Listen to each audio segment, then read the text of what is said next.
कैसे बनी श्री कृष्ण की पत्नी?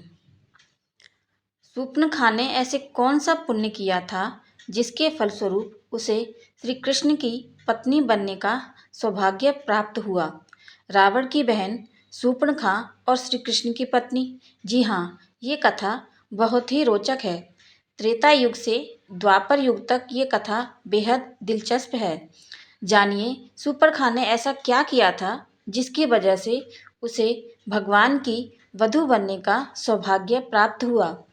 रावण की अति प्रिय भगिनी शूर्पणखा के बारे में शायद ही आप ये बात जानते हों कि उन्हें श्री कृष्ण की पत्नी बनने का सौभाग्य प्राप्त हुआ।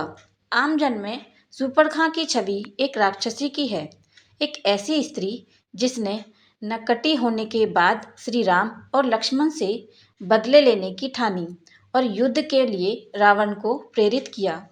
अंत में अपने ही कुल के नाश का कारण बनी, लेकिन इस सब के बावजूद वो श्री कृष्ण की पत्नी बनी, उसका उद्धार हुआ। बड़े बड़े ऋषि मुनि कठोर तप के बाद भी ये सुख प्राप्त नहीं कर पाते हैं, लेकिन शूर्पणखा को ये आशीर्वाद मिला।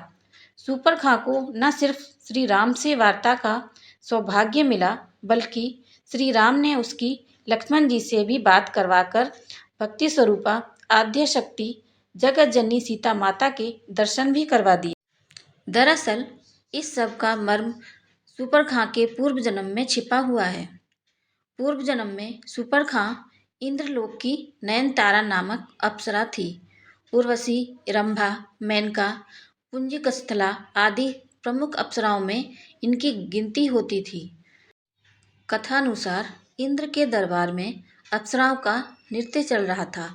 उस समय यह नयनतारा नृत्य करते समय भ्रू संचालन अर्थात आँखों से इशारा भी कर रही थी। ये देखते हुए इंद्र उस पर मोहित हो गए। तब से नयनतारा इंद्र की प्रेयसी बन गई। उस काल में पृथ्वी पर बज्रा नामक एक ऋषि घोर तपस्या कर रहे थे।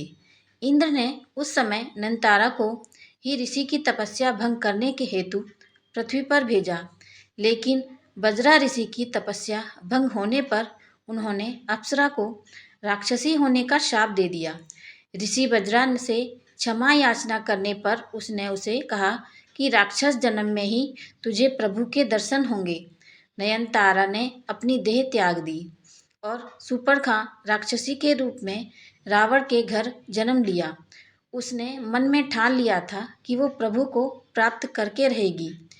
यही उसने एक बड़ी गलती कर दी थी। उसने भगवान राम को वन में देखते ही उन्हें पाने की इच्छा कर डाली। शास्त्रों में कहा गया है कि ब्रह्म को प्राप्त करने के लिए एक प्रक्रिया होती है जो भक्ति और वैराग्य के सहारे से संपूर्ण होती है, जबकि शूर्पणखा ने ऐसा नहीं किया। उसने भक्ति स्वरूपा सीता माता और वैराग्य रूपी श्री लक्ष्मण जी के पास न जाकर सीधे ब्रह्म को पाने की कोशिश की। वह सीधे श्री राम को प्राप्त कर भक्ति को ही अलग कर देना चाहती थी।